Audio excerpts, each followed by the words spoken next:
ये सवाल देखिए 0.04 की घात 1.5। अब 1.5 घात को कैसे सॉल्व करेंगे? देखने में ये सवाल भी ऐसा लग रहा है कि बहुत कठिन है, लेकिन यदि हम इसको तरीके से करेंगे, देखिए ये 0.04 है। यदि हम इसको पॉइंट को हटाएंगे तो नीचे कितनी जीरो बढ़ जाएंगी? पॉइंट के बाद जितनी संख्या है उतनी जीरो हम बढ़ा लेते हैं। तो इसको हम कर सकते हैं 0.04 की पॉइंट काट के नीचे हमारा आ जाएगा 100, इसकी घात 1.5। अब ये हो गया ऊपर 4, नीचे हो गया 100 की घात 1.5। 4 किसका? 4 को तोड़ेंगे हम तो 2 गुणा 2 हो जाएगा, तो ये 2 की घात 2 हो जाएगा। और 100 कितने की घात हो जाएगा? 10 की घात 2। तो हम इसको लिख सकते हैं 2 की घात 2 बटे 10 की घात 2 की घात हो गई 1.5। अब हमने बताया था कि यदि दोनों घात समान हो तो उसको हम बाहर ला सकते हैं। तो 2 बटे 10 की घात कितना हो गया? 2 गुणा ये कितना है? 1.5। तो अब 1.5 में 2 का गुणा करोगे तो कितना आ जाएगा? यहाँ 2 से 10 काट दो 5 बार, तो ये आ गया 1/5 की घात 2 का गुणा 1.5 में करेंगे तो 3.0। पॉइंट के बाद 0 की कोई वैल्यू नहीं है तो 3 हो गई। तो 1/5 की घात 3 हो गई, तो 1 की घात 3 तो 1 ही रहेगा, और 5 की घात 3 कितना हो जाएगा? 125। तो ये आंसर आ जाएगा 1/5 गुणा 5 गुणा 5 बराबर 1/125। अब ये एक और सवाल देखते हैं।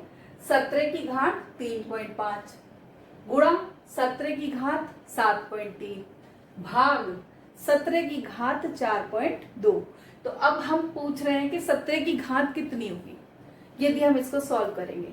तो जैसा कि हमने बताया गुणा हो रहा है तो घातें क्या हो जाएंगी? जुड़ जाएंगी। और भाग हो रहा है तो ये बटे में चला जाता है, और बटे में चला जाता है, या फिर इसकी घात इसमें से घटा दो। गुणा में भाग घातों को जोड़ दो और भाग में घात को घटा दो। तो इनकी हम क्या करेंगे? पहले इन दोनों को जोड़ देंगे। तो 17 की घात क्या हो जाएगा? 3.5 प्लस 7.3 भाग 17 की घात 4.2। तो ये जोड़ो आप, कितना हो जाएगा? 10.8 हो गया ये। तो 17 की घात 10.8 बटे भाग 17 की घात 4.2।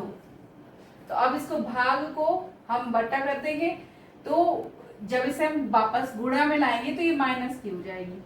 तो 17 की घात 10.8 बटे 17 की घात 4.2। इसको हम डायरेक्ट भी घटा सकते हैं, लेकिन मैं आपको इस तरीके से खोल के बता रही हूँ जिससे तुम्हें समझ में आ जाएगा। अब ये हम इसको ऊपर लाएंगे तो क्या हो जाएगा? 17 की घात 10.8 गुणा ये क्या हो जाएगी? घात इसकी माइनस में 17 की घात 4 माइनस के 4.2। अब ये घातें आपस में जुड़ जाएंगी तो हो जाएगा 17 की घात 10.8 माइनस 4.2 बराबर 17 की घात कितना हो जाएगा? 6 बचेगा, 10 में से 4 गया तो 6 बचेगा, तो 6.6। तो ये इसका आंसर आ गया। 17 की घात 6.6 है, तो ये पूछा है 17 की घात कितनी है, तो आंसर अपना आ जाएगा 6.6। इसी तरह से ये सवाल देखो, 5 की घात 8.9, 25 की घात 7.5, 125 की घात 4.6 बराबर कह रहे 5 की घात कितनी होगी। तो अब हमें इन सभी को पहले 5 की घात में बदलना रहेगा। तो 5 की घात जैसे आप जानते हो 25 किसका वर्ग है?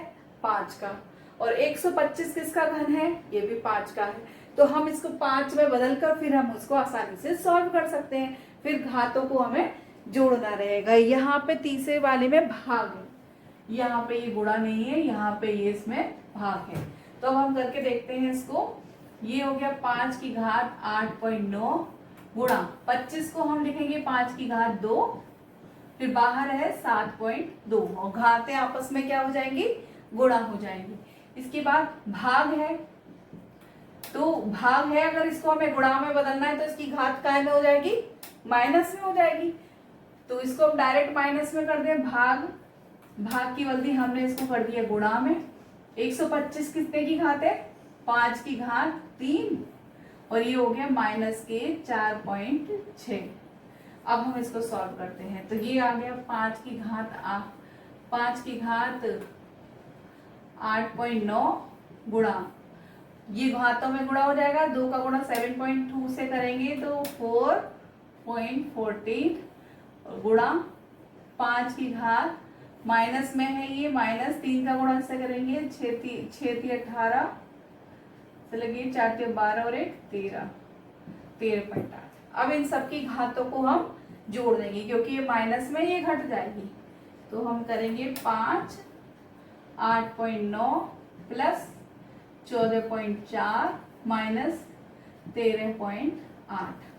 अब इसको करते हैं 9 और 4, 5 की घात 9 और 4 13 की 3, हाथ से ले 15 और 18 23.3 माइनस 13.8 बराबर 5 की घात, घटाओ ये 13 में से 8 गए तो 5 बचे, फिर 2 में से 3 19, 9 में से 3 गए 9, और ये बस 9.5 बचा। तो 5 की घात कितनी आ गई, 9.5। तो यहाँ पे आंसर क्या आ जाएगा, आंसर हो जाएगा 9.5। समझ में आ गया। तो बेटा इसी तरह से एक्सरसाइज में और भी सवाल दिए हुए हैं। यदि कोई बड़ी संख्या है तो उसे छोटी संख्या में तोड़कर उसको कितनी छोटी से छोटी संख्या की घात बन रही है उसमें बदलकर उसको सॉल्व कर सकते हैं। और जो सवाल आप लोगों को नहीं आए वो मुझे पूछ सकते हैं। Thank you.